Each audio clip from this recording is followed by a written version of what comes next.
Hey, everybody.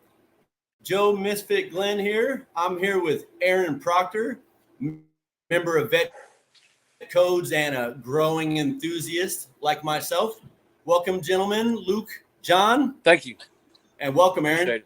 Welcome, brother. We're going to hold up for a second. We're going to let the folks come in, let them say hey. All right. Luke's here, like I said, senior. Vetcodes, what's up, Prez?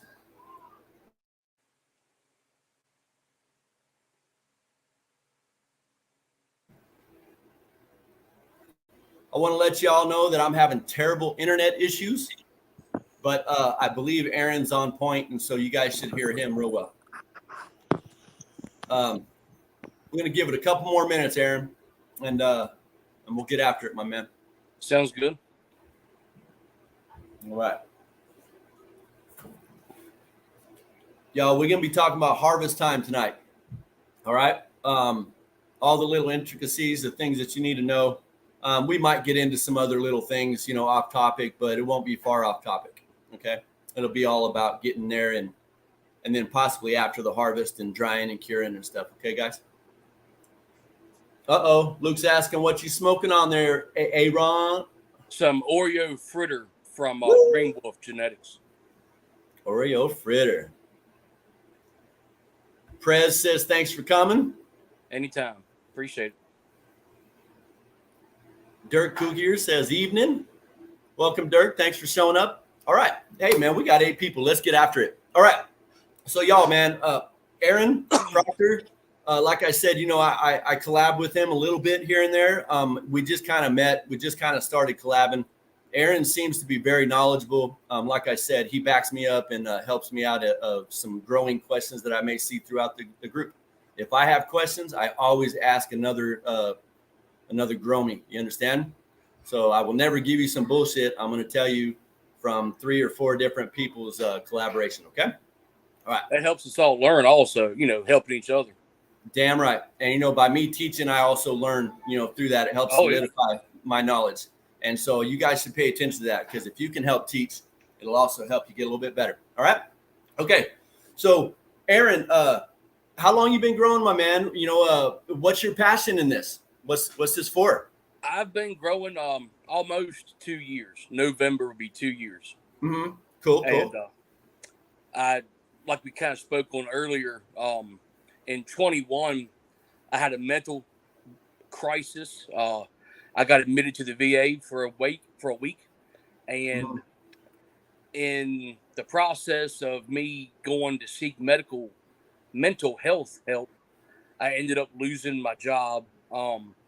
I became 100% disabled, and instead of trying 1,000 medications through the VA, I just started to grow and use it for medication for myself.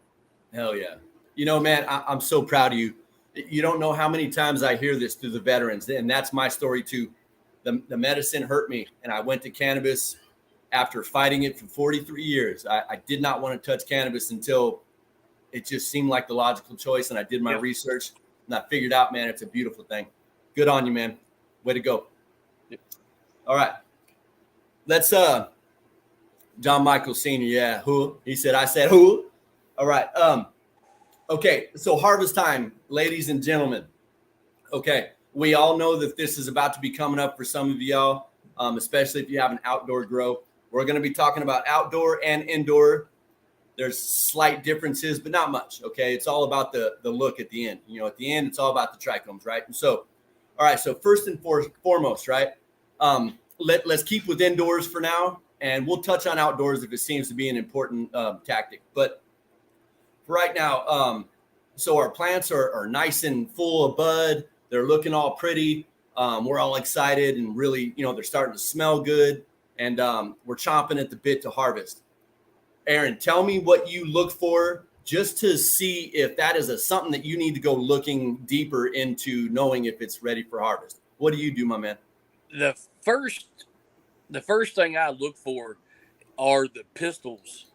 They'll turn yellow to a dark brown to a red, and they'll start withdrawing also. Like They won't be as long. And shrivel up, right? Yeah. to me, that's the first indicator Right. to even look. I don't look at my trichomes until the pistils change. Right. And that's like indicator for me to start keeping up with the trichomes. Mm-hmm. Awesome. And you know, I took a shower earlier, man, and I was thinking about this whole show, and I was like, boom, I had a hell of an idea that I have never talked about. Okay. And I want everybody to understand and listen. And if there's something new for you, share it with your friends. Flower times. When you buy a seed, if you've done any research on that particular strain, it looks, if you look in there, it'll tell you the flowering time between 8 and 16 weeks, right? It'll say like 8 to 10 or 10 to 12 or 12 to 14 and on, right? Listen, people, the flower times are all relative, all right? You have environment to be asking about. You have quality of genetics to be asking about. I have my Mamma Mia is an 8-week plant. I've harvested her at 6 weeks, and I've harvested her at 12 weeks. It's all relative to your environment, whether that means temperatures, humidities, whether you screwed around and messed up and didn't do everything you should have been doing for it. Those all matter too. So as long as we have that disclaimer, people, flower times are all relative. Share it with your friends, okay? All right. Let me see what we got here. Do we have any plans for storm for the vets? Not really sure what you're speaking on there, Ryan. Maybe you can elaborate, Bubba, and I'll try to get back to you. What's up, Kels? Thanks for showing up, Facebook user. Okay, so we look at the dried up pistils, which are those little white hairs, folks. Okay, those white hairs tend to shrivel up a little bit as they get more mature and dry up. And most of the time, like with my white widow, they absolutely go away. I mean, You may see a little bit of remnants, but when my shit's ready, all my hairs are gone. Okay, on the indoor white widow that Mamma Mia that I grow. We had a bunch of flack from that on my outdoor one. If you didn't remember, Aaron, just harvested an outdoor plant. Probably took a terrible picture. I apologize for that in advance, but I promise you that plant was on point. The trichomes were absolutely milky, and I had about 10% amber, I think, in this one. And so just for everybody to understand, I did my due diligence, and I wasn't trying to fool you guys. Okay. I promise. All right. And so now that we touched on that, man, we have to look at those trichomes though, right? After the red. So let me think about this. Also with that, when the red hairs go away and stuff, we also have fade, right? Those leaves start to change color. They start dropping off and dying up. Everybody thinks their plant's going to shit. What can you tell the beginner grower about that particular instance? Because I know I got worried. Yeah, if it's I would say if you're past week 6 or 7, say 7, and you start getting some discoloration or some leaves start to wilt, especially at the bottom, I wouldn't worry about it at all. Just keep watering, keep your plan, keep your schedule. Yep. Yeah, because most of the time it's the end of the life. Exactly. I think it's called senescence. I believe that's what it's called. Something like that. I guess I couldn't tell you. I couldn't tell you the name. Yeah, it's just the end of life. All the nutrients, the fade's happening. But yeah. Right. And so from what I know is, that plant, I mean, like if you're like me and I don't feed my plants much, like I said, I've told you guys several times, 2 to 3 times the whole life cycle. And that's about a 4-month to 5-month cycle. So I know that plant's going to be using the nutrients out of the stored nutrients in the leaves, the solar panels, right? And so those things will start to curl up, relax, let it take all of that nutrients. Once that green's gone and that thing's hanging, you can usually just jostle it and it comes right off. That plant has absolutely used everything it needs, and you're automatically defoliating. It's kind of a comfortable situation if you think about it. And so just let it defoliate itself. Don't get too worried. If you are worried, contact somebody that knows, a little bit more, and we can help you through that. Okay, y'all? All right. Let's see what we got here. That must be Native. What's up, Native? It's always got that look on there with those emojis. Okay. All right. So we talked about fade now. It's about it.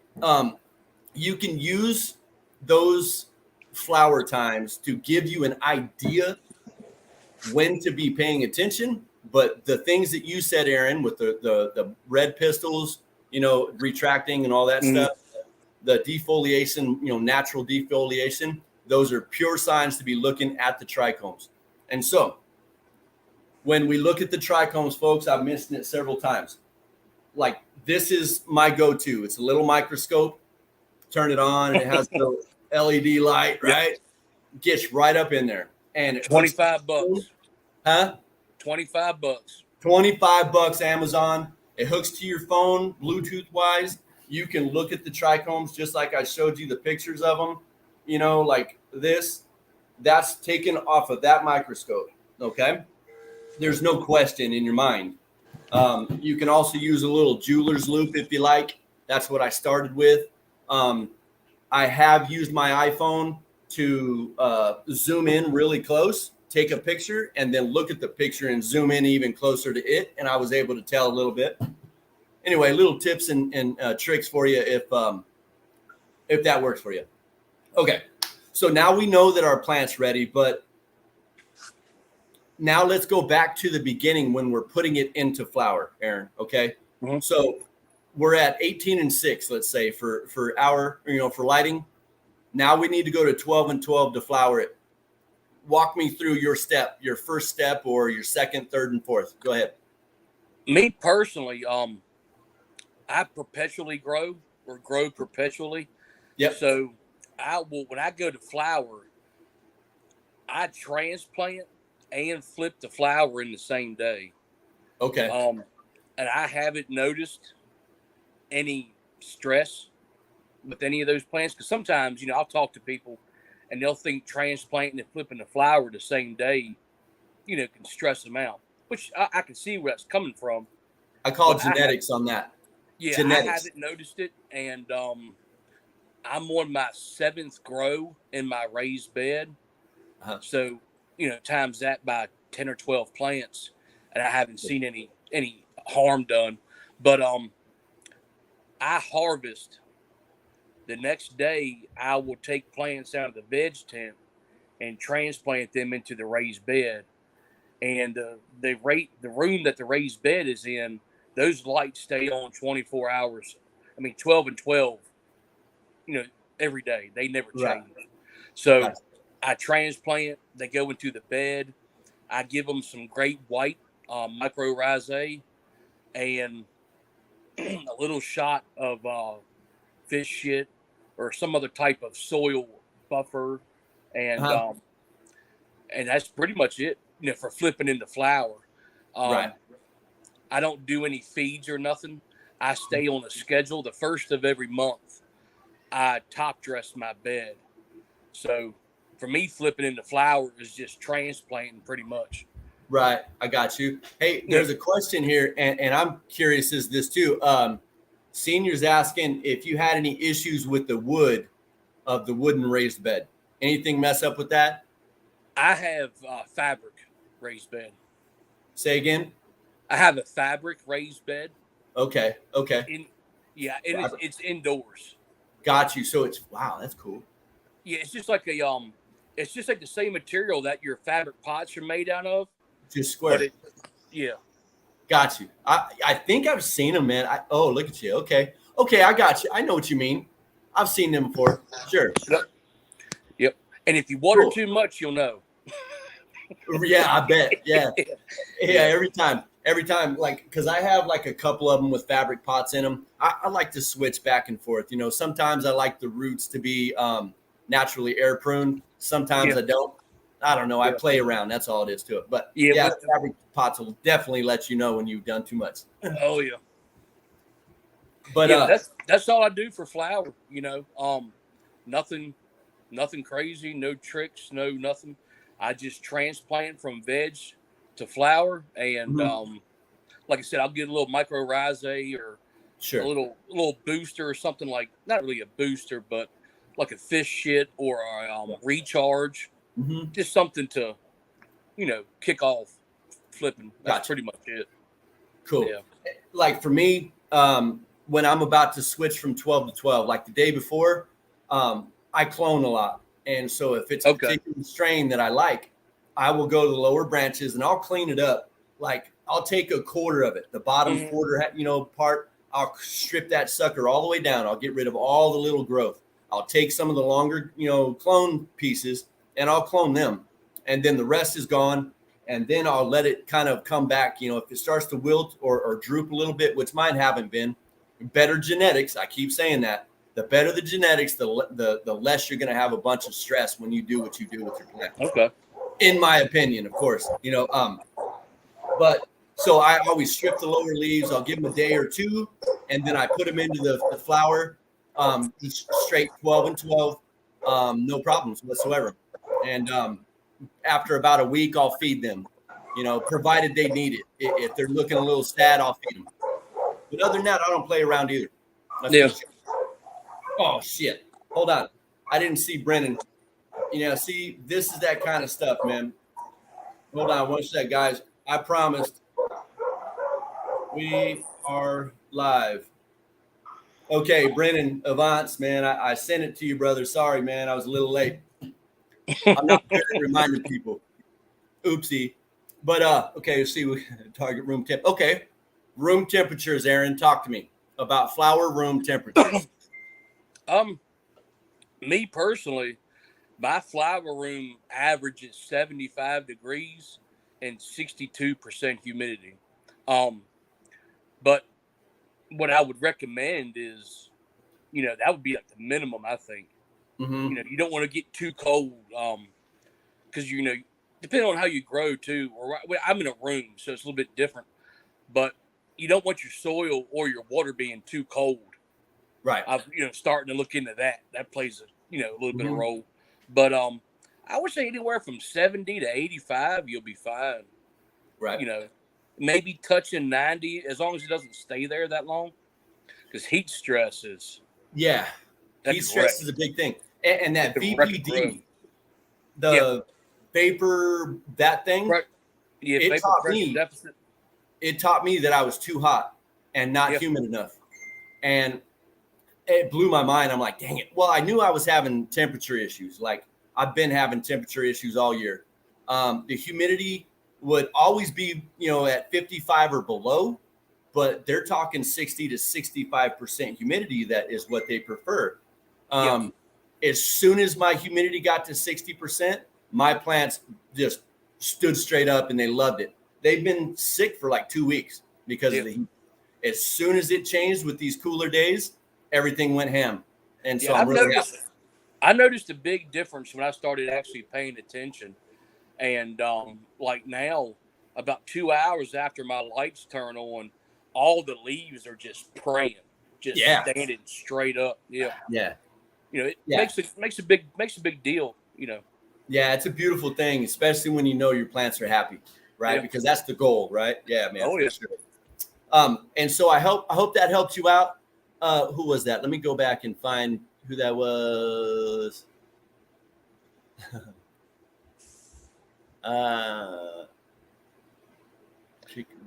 Yeah, I think your environment is just as important as your genetics. Hold on one sec, man. I was looking. Yeah, it absolutely is. Environment is key, man. So either way, I'm sorry, man. I was trying to find out who asked that. I hope that helped. So temperature for me, I like to keep it while the lights on, 75 to 80. 85 is doable as far as everything I've read.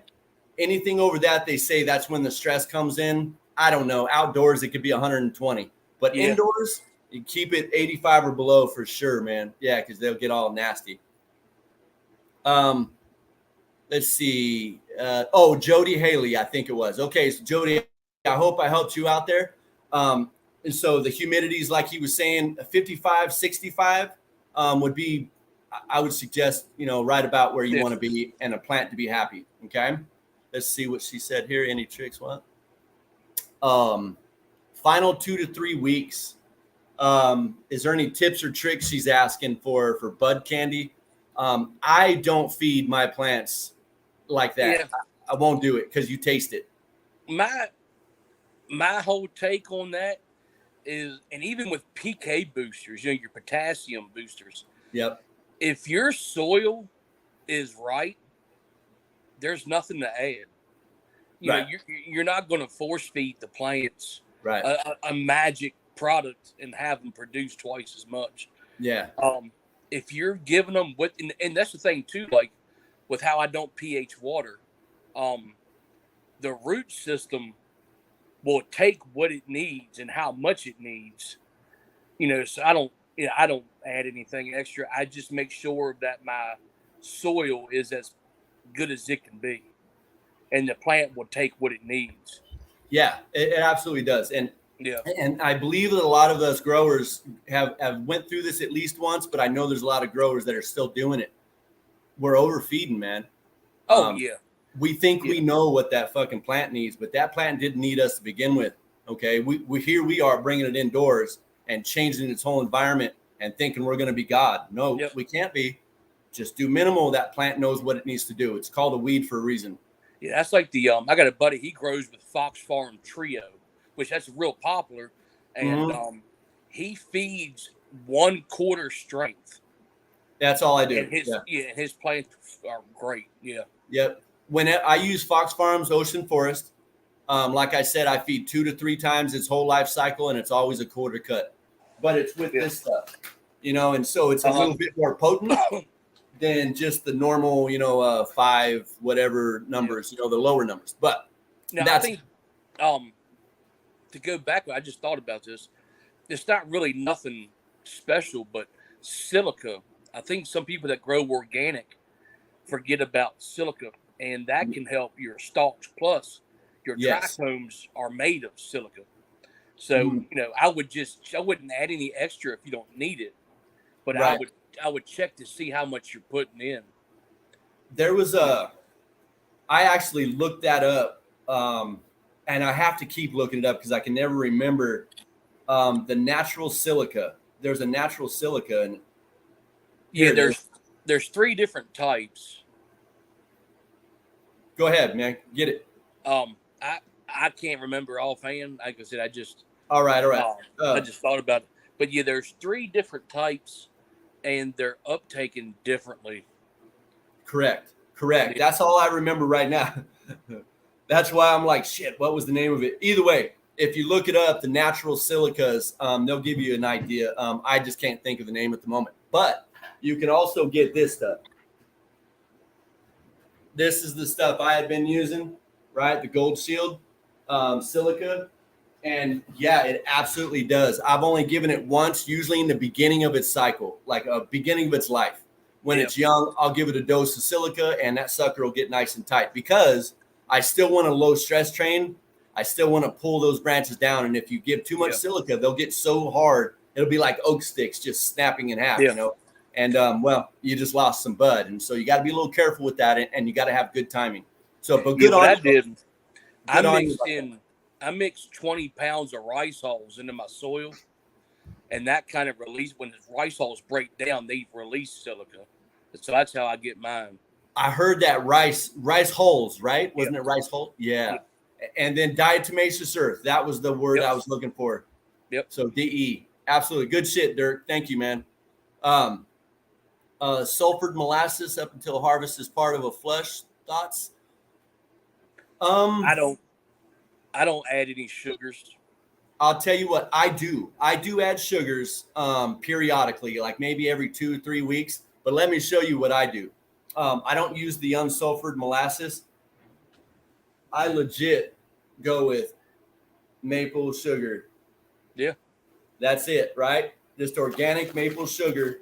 And I'll give it a teaspoon in a gallon and a half of water and then mix it with all my nutrients if I feed it or just the water, of course. But that's what I do it. Do I know if it works, man, or if it's done anything extra?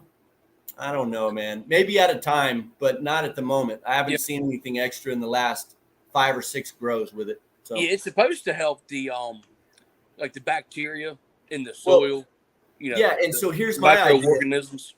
Yeah, so sugar being a carbohydrate, or it's a carbohydrate that our bodies turn it to a sugar and plants turn it to sugars and to for energies and whatnot like that, right?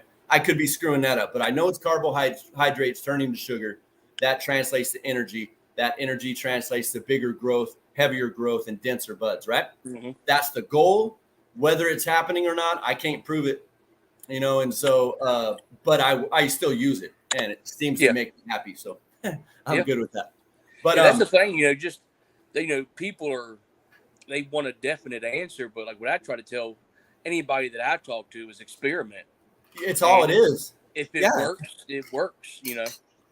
I've had things that work for me 5 times and don't work for 4 more times after that, you know, and then it'll start working again. It just depends on exact environments, man.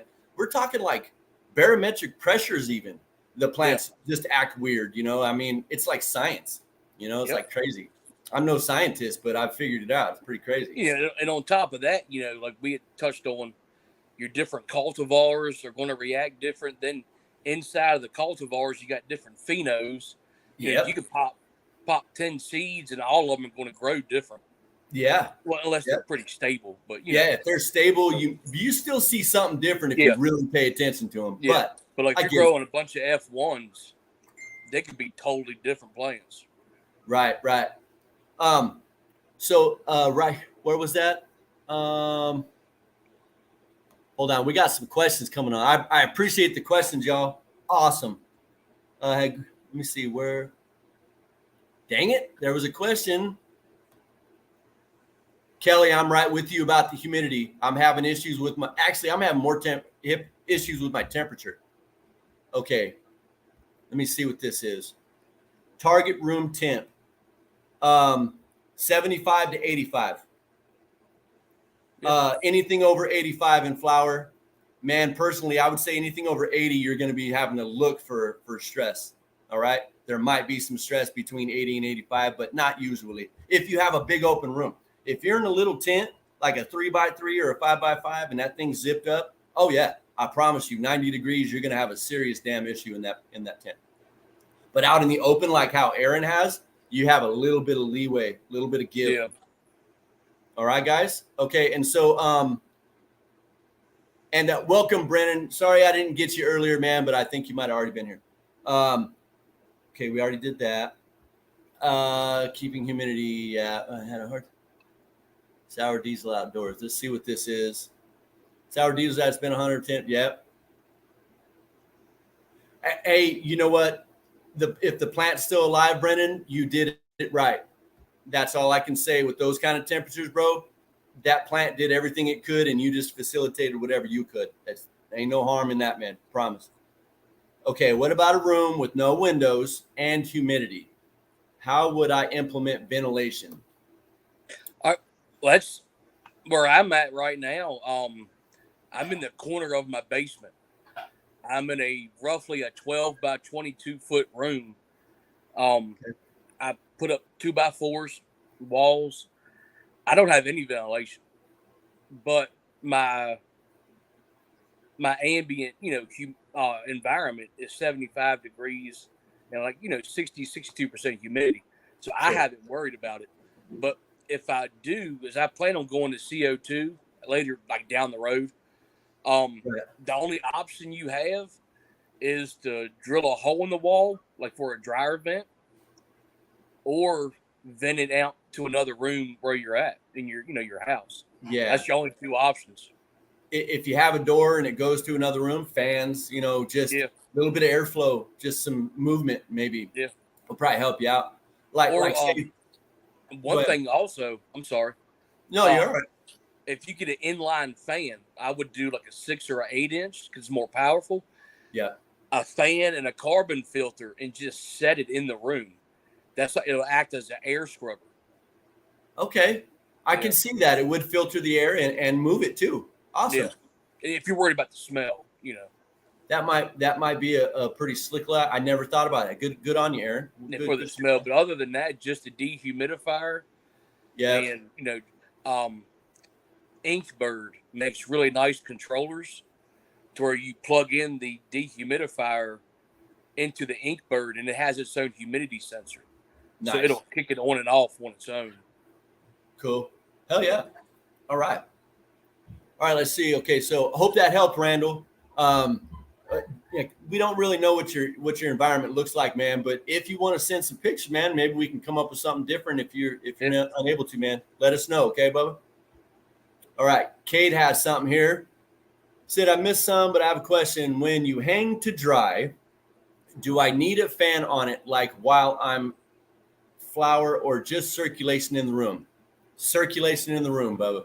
On low, just make that air move a little bit. You don't want it blowing right on it, or you're going to dry too fast. Yeah, I dried a 4x4 tent, and I just aim a fan at the bottom, at the wall. Yep. It's just at the bottom of the tent. Yeah. It's exactly what I do. Yep. And you can adjust here and there if you see something, if you see a leaf maybe getting a little too crispy on the side of the fan, either rotate your plant or move the fan to be blowing in the opposite direction. It'll still be moving the air, Kate. Okay? All right, Bo. Thanks for the question, my man. Let's see what Brennan has to say.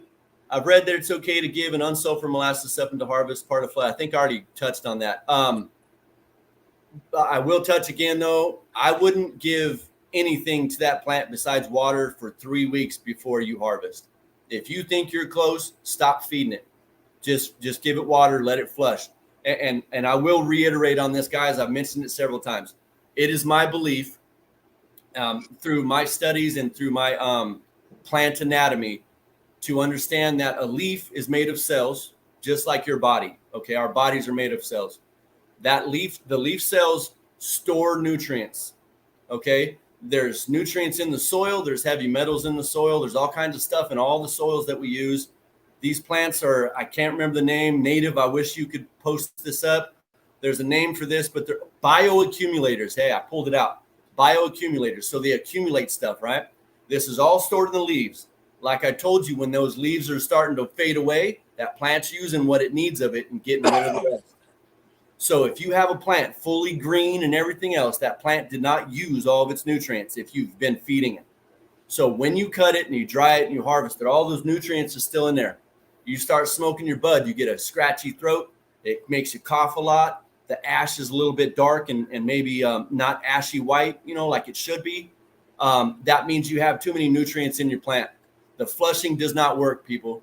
You can drink as much water as ever, but if you did acid 20 years ago and you tripped that fat cell, that acid is coming back to you, okay? I promise. It's medical science, people. And so anyway, that's my disclaimer. I'll get off that rant, man. But be careful. Less is more, folks. Less is more. Okay, let's see what else we got. That one really gets me, man, about storage of nutrients, man. I've tasted it and I can't stand it. It ruins your weed. Okay, training and trimming of flower and flower.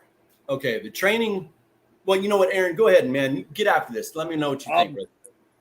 My answer to that is you should not go to flower if you're still training. Mm-hmm. My sentiments exactly. Yeah. Now, once you're done training, I'll take that back. If you're scrogging, you scrog during the stretch for a little bit. But other than that, yeah, all your training should be done before you go to flower. And as trimming goes, I'll trim or defoliate in week 1 and week 4 of flower. Like a lot of people say day 1 and day 21. Mm-hmm. That's one thing I've heard a lot. That's pretty common. But week 1 in flower and week 4 in flower, I'll defoliate. Oh yeah, I like that. And I take anything under my nets. My first net that's in the bed, and if there's nothing below that, I'll strip it down. Right. And then anything it's pretty much, I've heard of it called as the third rule. You strip the 1/3 of the bottom and the 1/3 of every branch. Right. So it kind of lets the middle be open. That's a hell of a rule. I don't know that rule. Yeah. But it isn't far off from what I've done. But like I told you, I usually will get a quarter. I'll strip the lower quarter, put it in flower. For me, I pay attention to my plants every day. And so after a while, I'll look in there and I'll notice that some of the feeder leaves are covering the bud sites or where I want them to get a little bit more light. I'll take that leaf. I may take 5 leaves Sometimes I may take 25. It depends on just how much I let it go. I'm not on it on those days. You know what I'm saying? I react to the plant. And so for me, that's how I go about the trimming part. I'll just defoliate a little bit until right before harvest. I was mentioning this to you, Aaron. So Jody, right before harvest, like say I've looked at my trichomes and I know I have a week left, right? I have 10% amber. I want to give her another week to try to get maybe another 10% in there. So what I'm going to do is I'm going to go ahead and take off all the feeder leaves, anything with the stem that's sticking out, anything that you can see that stem, go in there tight, cut that stem off, take away those leaves. Up on top, you'll see some of the feeder leaf or the sugar leaves coming out, still collecting all the light. Leave those around, okay? All the sugar leaves are going to be the ones that are doing all the collecting of your of the lighting, okay? So that's what I do. With the in flower as far as training, like Aaron said, you should already be done with training. Sorry about that. When I know to go into flower is when if the plant looks the way I want it to be. So after training, okay. All right, so that's that part on trimming or on training. Let me see here. Drying temps and humidities. Great, Brennan. I was just about to get after that. And also back to real quick, Brennan. So why I defoliate like that real heavy before I harvest, for me, I don't want to sit around for 12 hours trimming bud. And so by me spending a couple of hours here and there throughout the first or the last couple of weeks of the plant, it cuts half that time down for me trimming. All right. Because I got to get in there when they're all dry and sucked around the bud. So that's why I defoliate a little bit. Also, Aaron, tell me about why else we would defoliate when we harvest. We were talking about this earlier, man. It was a great point. If you're drying environment, whatever that is, if it's a tent, an open room, a bathroom, or a tub, if your drying environment has high humidity, you may want to trim those leaves off. Yeah. All that plant material is holding water. So it kind of works both ways. If you're in a real dry environment, you may want to keep. If you don't have access to a humidifier, you may want to keep that plant material on for a slower dry. Amen. Or take it off. I agree with you 100%. Some people even wet trim. So they'll literally trim all their buds, get all the sugar leaves off, and then hang the plant. Some people will cut stems and stalks because their humidity is too high. The idea, folks, is to get 7 to 10 days of drying time, okay? And so the way I accomplish that in my place in Oklahoma is 70 degrees, 55% humidity. If I can get to 68, I'm even happier, okay? But for me, it stays at around 70 in my drying closet, and I have to fight with the humidities a little bit.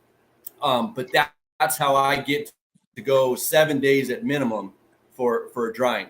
If you start harvesting them earlier because they dried really fast, you're going to get that chlorophyll smell, that wet grass hay smell, and it's never going to really develop as terps unless you start curing. I have brought it back from curing it, but okay. So we had why we trim, okay, and then back to drying temps. I think we mentioned that humidity 70 degrees or 68 would be best. 55% relative humidity, which is about 8% moisture. I just know that through my testings that I've done. All right, I think we're good. Let's go on to the next question. I hope that helped, Brennan. Okay. And really, at the end of the day, too, a lot of these drying stuff, a lot of people, or like the general rule of thumb is 60-60. You hear a lot of people say 60-60. Sure, and it's sure. hard. It's hard to make a tent 60 degrees. It truly is. If you don't have a portable AC or a window unit, say in a lung room, it's not really obtainable. And a dedicated room. It's got to be a dedicated room almost, Yeah. And, nobody has an extra $1,000 just to buy an AC unit to use 3 times a year. Right. But just that's a target. If you can get anywhere in the mid 60s, either way, it's a target. Just do the best you can. Yeah. I mean, well, I have dried outdoor stuff in my outdoor shop. Yeah. In 3 days, and had 4 pounds of bud dried in 3 days. And I thought I was doing something. And I wasn't doing nothing. One thing too, I learned this, I forget now who I was talking to. If you're having a issue with keeping your humidity up, say if it wants to dry too fast, make your container smaller. Like say if you're drying in a 2x4 tent and your humidity's dropping like into the 50s, like the 40s, cut the branches up and put them in a small tote. Yeah. Make that drying environment smaller. That'll Exactly. increase the humidity. Yeah. And a little caveat to that, because that was a great point. And I've done this, Aaron.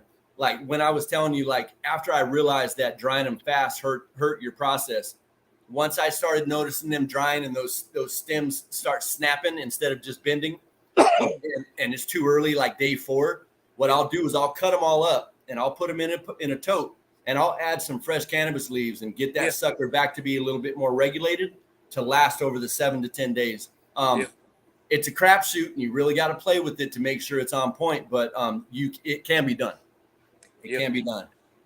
I've heard of people putting tortilla shells in paper bags. Yeah, I've never tried it, but I just don't like.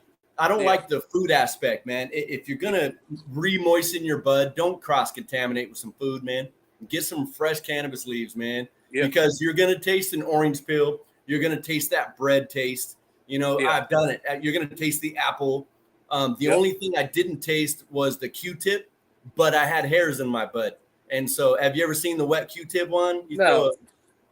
Yeah, there's all kinds of tricks, but the leaf's way better. Oh, yeah. No problem whatsoever. Yep. Yeah, man.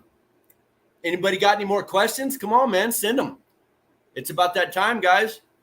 Let me get back in here. Okay. So, all right. So we've defoliated, we've harvested, we've hung and dry. But one thing I wanted to touch on, I just did a video on washing your bud. Indoors, I will never wash my bud indoors. It's just kind of a pain in the butt. My outdoors one, I will retract my last statement, because I did say that, I'm a 3-time combat veteran. I drank out of a water hose and I ain't going to be bothered by it. Well, listen, I saw some nasty shit in that water.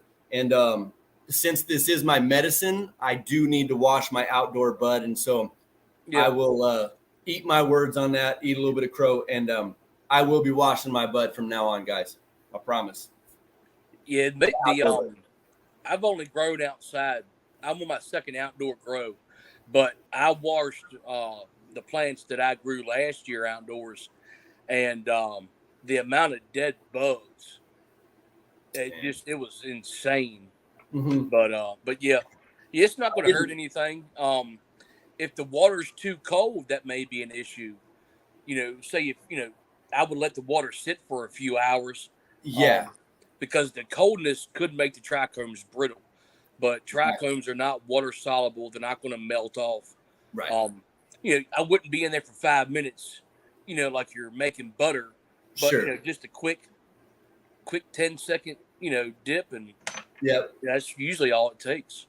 Yeah, and that's exactly what I did. I just kind of jostled around. It was probably about 75-degree water. And, because it's sitting out in my shop that doesn't have air. And so it was about 75, 80 degrees. I washed it, went it over to the clean. I could have went to another clean one. Didn't, just because I was being lazy. A lot of times, but some will use baking soda and lemon juice also. It's like a natural disinfectant. Mm-hmm. Yeah, and I had read that. I had actually read on the Alchemia website. I think that's the name of the group or the information. And they were the ones that gave me all my information to do this, because I had never done it before. And they were also mentioning the lemon and baking soda. I wasn't about to go that route. I had the hydrogen peroxide, didn't want to get anything else going on and screw it up for my first time, But that was something I just wanted to. Typing what, Stanley? I don't know. Okay. Yeah. Okay, less work for trimming. anything that we didn't touch on, man? I think we pretty much hit everything. Temps, humidities. Oh, you know what? One thing I didn't touch on, I did write it down. It was changing of your nutrients. Nutrients do change in flower. Yeah. And so and basically the one that I know of is the nitrogen kind of drops off to be not so much. The phosphorus and the potassium picks up, which are your macronutrients, the main ones that you use. Micronutes, man, I don't generally mess with them unless they're already in it. It does have micronutrients in this, and so I don't necessarily have to play around like the Fox Farm. They'd have like your bloom, your veg, and your micronutrient and all this other shit. This is all just in one, and I haven't ever had to mess with micronutes ever since. Mm-hmm. So that's all good. That's the main. Go ahead, bub. What was that? Yeah, that's the main thing between the two is, less nitrogen because the plant's not growing really. Like it's more towards bud development versus plant growth. Right. But just drop nitrogen and increase, your magnesium and your phosphorus, your calcium. Yeah. Yep. Yeah, and then they just start going ham. It's a beautiful thing. No, senior, I've never used this Gaia Green. You ever tried that, Aaron?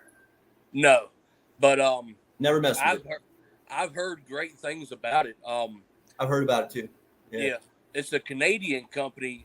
We can get the amendments, but we cannot get their soil. I guess because they can't import the soil, I guess. But everybody that I've known that's used them, they have nothing but good to say about it. Yeah, I guess I don't even know anybody that's used it. So just on my end, I use craft blend. Just it has a little bit more ingredients, and it's not as pricey as some of the other stuff. Because Gaia Greens is a little expensive. Right. Yeah, I'll tell you what, man. They're proud of some of these soils out there, man. Yeah. Very proud of them. Good on you, senior. I'll have to look into it, man, if I can ever find it. My daughter lives up Fort Drumway, so maybe while I'm up there, I'm only like 30 minutes from the Canadian border. Hey, bet you I'll find it there. All right. Well, good shit. Come on, no more questions, y'all? Come on, folks. Oh, also, too. Aaron, is there anything that you're missing, man? Harvest anything time. You forgot? One thing I've learned about harvest is if you think you're ready to harvest, wait another week. Wait another week. Yeah. I've learned that the hard way. And, if you can, talking about drying, didn't really talk about curing. Curing's a thing. Curing's very important. Very. Which I'm going to smoke it if I ain't got nothing. But, I've noticed there's a cube. Once you get to like the 4 to 6 month mark, it's totally different weed. Totally different. 100%. I agree with you 100%, man. Like, so for like me, after I chop, trim, do all that stuff. And you know what? If you guys have any ideas that you want to watch somebody trim some bud, I think it's pretty self-explanatory. But if you need it, mention it and we can do some because I have a whole bunch of bud to trim. But anyway, so what I do is after I've trimmed my bud, I put them in a glass jar, mason jar, right? So glass mason jar, have me a humidity pack up in there, right? Integra Boost, 62% relative humidity, and a hygrometer to maintain my, so I can see what's in there. I put this in the bottom, right? So it sits in the bottom. And then I fill it up maybe an ounce. So it's about up to here. Hold on. There's about up to here. That way I still have room to shake it around and move. And then I keep it in a cool, dark place. I don't have a humidor or one of those things that keep everything perfect, right? But I go ahead. And so what do you do after you've jarred up or bagged up your weed? Is there any specifics that you do on a daily? No, I've used grove bags. Like I said, I just started growing, a year, almost 2 years ago. Mm-hmm. So I never really, when I started growing, grove bags were already out. Yeah. So I just naturally went with that. And I've never cured in jars or turkey bags. That's another option. I've just strictly used grove bags. And I've never had an issue with them, so I've never tried anything else. But Right. I let my plants hang until they're little squishy in the middle, but they're crusty on the outside, and you Gotcha. get that the stem barely starts to snap, Mhm. and I'll buck all the buds off, and then I made a handmade or a homemade trimmer, a tumbler, Really? and I'll use that to knock all the sugar leaves off, and Sure. then I bag it up in the grove bags, and I try to let them sit as long as they can, but most of the time about 30 days. But Right. I use quarter-pound bags, and I'll try to split them up. I'll only fill them halfway up, and that way, each time I open up a new bag, it's been curing longer than the last. Right. But yeah, that's all I do. Yeah, and I have no doubt these grow bags. Now, I don't carry the way I use both. Like when I was doing professionally, I had those grow bags because I had so much product. I just threw them all in these big old bags, Yeah. But for my personal, usually I can have like 2 to 4 of these for a plant. That just keeps that particular harvest in there. Mm-hmm. I know people that would die on that mountain for glass over. Oh yeah. And I know people that die on that mountain over a grow bag versus glass. And so to each his own, but they both work very good. And I've heard great things about them grow bags for sure, man. Yeah. Like I said, I think it's a generational thing too. Like newer growers tend to go with what's, which, well, I guess, back, 15 years ago, you couldn't get, the one out. But I think, it's just like a generational type thing too, where I don't want to deal with a bunch of glass jars. My average yield is about 2 pounds. My best has been 3, but my average is 2. And I don't want, 50 glass jars to deal with. No doubt. You can go bigger glass, man. Yeah. Come on. You get a gallon, shoot. But I know people that have those big old half-gallon jars full, but I don't. I like to have mini plants of different strains versus a lot of one strain. I like to, switch it up. But anyway, and like I said, or like you were saying, I do the perpetual growing too, where I always have a baby and I always have one about to harvest and everything in between. And so I get about 2 weeks to a month in between each harvest. So I'm always in the medicine. It's a struggle most days, though. I will tell you that. Oh yeah. Sometimes plants just don't want to act right, and so the perpetual part will go away. It's a lot of work. But anyway, man, if we don't have any more questions, and if you got anything to add to some people, maybe some good. What's that? You're breaking up. Sorry, man. Yeah, internet. Okay, guys. So,